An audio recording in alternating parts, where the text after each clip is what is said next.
Hello, Mark. My name is Mary Chen Yinjun. My student number is 47. I'm a freshman.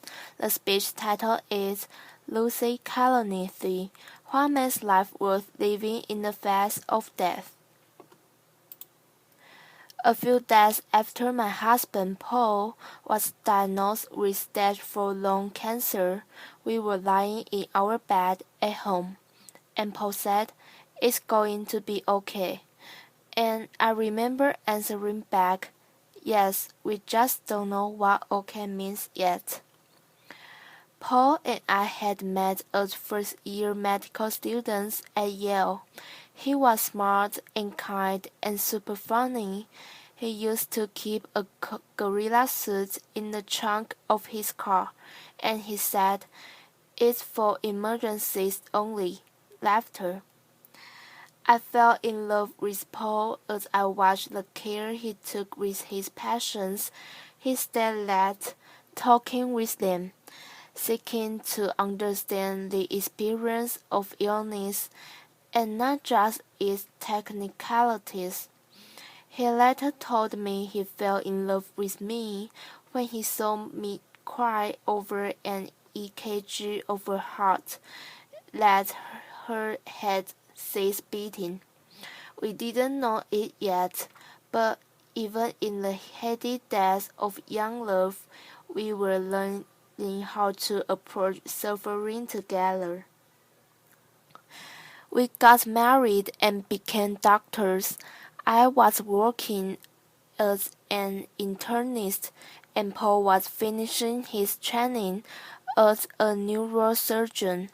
When he started to lose weight, he developed excruciating back pain and a cough that wouldn't go away. And when he was admitted to the hospital, a CT scan revealed tumors in Paul's lungs and in his bones. We had both cared for patients with devastating diagnoses. Now it was our turn. We lived with Paul's illness for 22 months. He wrote a memoir about facing mortality. I gave birth to our daughter Kathy, and we loved her and each other. We learned directly how to struggle through really tough medical decisions. The day we took Paul into the hospital for the last time was the most difficult day of my life. When he turned to me at the end and said, "I'm ready," I knew that wasn't just a brave decision, it was the right one. Paul didn't want a ventilator and CPR. In that moment, the most important thing to Paul was to hold our baby daughter. 9 hours later, Paul died. I'm always thought of myself as a caregiver. Most physicians do, and taking care of Paul deepened what that meant. Watch him reshape his identity during his illness, learning to witness and accept his pain, talking together through his choices. Those experiences taught me that resilience does not mean bouncing back to where you were before, or pretending that the hard stuff isn't hard. It is so hard. It's painful, messy stuff, but it's the stuff, and I learned that when we approach it together, we get to decide what success looks like. One of the first things Paul said to me after his diagnosis was, "I want to get remarried." And I was like, "Wow, I guess we get to say anything out loud." Laughter. It was so shocking and heartbreaking and generous and really confronting because it was so starkly honest, and that honesty turned out to be exactly what we needed. Early in Paul's illness, we agreed we would just keep saying things out loud.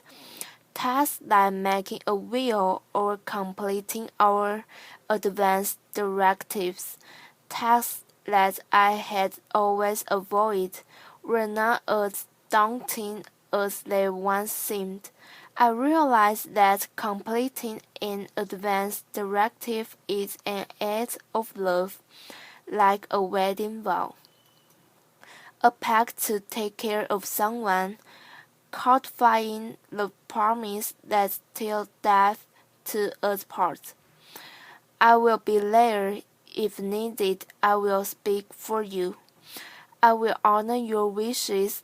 That paperwork became a tangible part of our love story.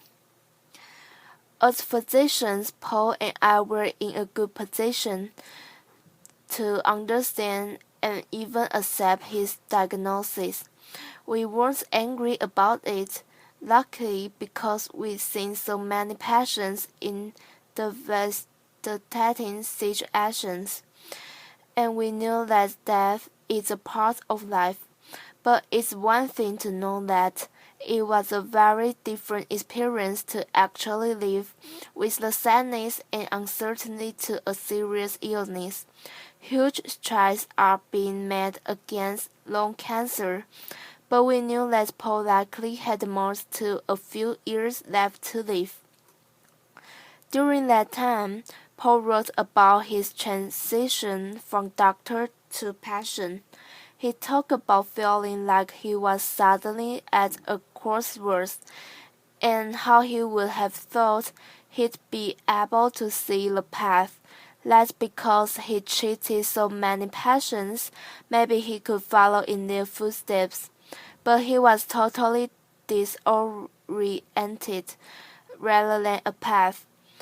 Paul wrote, I saw instead only a harsh, vacant, gleaming white desert, and if a sandstorm had erased all familiarity, I had to face my mortality and try to understand what made my life worth living, and I needed my oncologist's help to do so. The clinicians taking care of Paul's gave me an even deeper appreciation for my colleagues in healthcare. We had a tough job, with responsible for helping patients have clarity around their prognosis and their treatment options, and that's never easy, but it's especially tough when you're dealing with personal potentially terminal illnesses like cancer. Some people don't want to know how long they have left, others do. Either way, we never have those answers. Sometimes we substitute hope by emphasizing the best case scenario. In a survey of physicians, 55% said they painted a rosier picture than their honest opinion when describing a patient's prognosis. It's an instinct born out of kindness, but researchers have found that when people better understand the possible outcomes of an illness, they have less anxiety, greater ability to plan, and less trauma for their families. Families can struggle with those conversations, but for us, we also found that information immensely helpful with big decisions, most notably whether to have a baby. Months to a few years means Paul was not likely to see her grow up, but he had a good chance to being there for her birth and for the beginning of her life. I remember asking Paul if he thought having to say goodbye to a child would make dying even more painful, and his answer astounded me. He said, wouldn't it be great if it did? And we did it. Not in order to spite cancer, but because we were learning that living fully means accepting suffering. Paul's oncologist trailer his chemo so he could continue working as a neurosurgeon, which initially we thought was totally impossible. When the cancer advanced and Paul shifted from surgery to writing, his palliative care doctor prescribed a stimulant medication so he could be more focused. They asked Paul about his priorities and his worries. They asked him what change of he was willing to make. Those conversations are the best way to ensure that your healthcare matches your values.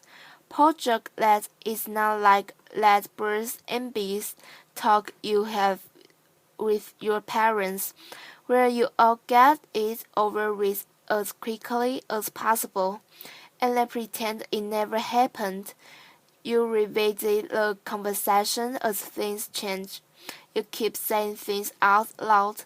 I'm forever grateful because post clinicians felt that their job wasn't to try to give us answers they didn't have, or only to try to fix things for us, but to counsel Paul through painful choices when his body was failing but his will to live wasn't. Later, after Paul died, I received a dozen bunches of flowers, but I sent just one to Paul's oncologist because she supported his goals and she helped him weigh his choices. She knew that living means more than just staying alive. A few weeks ago, a patient came into my clinic, a woman dealing with a serious chronic disease, and while we were talking about her life and her health care, she said, I love my palliative care team. They taught me that it's okay to say no. Yeah, I thought, of course it is. But many patients don't feel that. Compassion and choices did a study where they asked people about their healthcare preferences, and a lot of people started their answers with the words, well, if I had a choices. If I had a choice, and when I read that if I understood better when one in four people receives excessive or unwanted medical treatment, or watches a family member receive excessive or unwanted medical treatment. It's not because doctors don't get it. We do. We understand the real psychological consequences on patients and their families. The thing is, we deal with them too. Half of critical care nurses and a quarter of ICU doctors have considered quitting their jobs because of distress over feeling that, for some of their patients, they've provided care that didn't fit with the person's values. But doctors can make sure your wishes are respected until they know what they are. Would you want to be on life support if it offered any chance of longer life? Are you most worried about the quality of that time rather than quantity? Both of those choices are thoughtful and brave, but for all of us, it's our choices. That's true at the end of life and for medical care throughout our lives. If you're pregnant, do you want genetic screening? Is a knee replacement right or not? Do you want to dialysis in a clinic or at home? The answer is it depends. What medical care will help you live the way you want to? I hope you remember that question the next time you face a decision in your health care.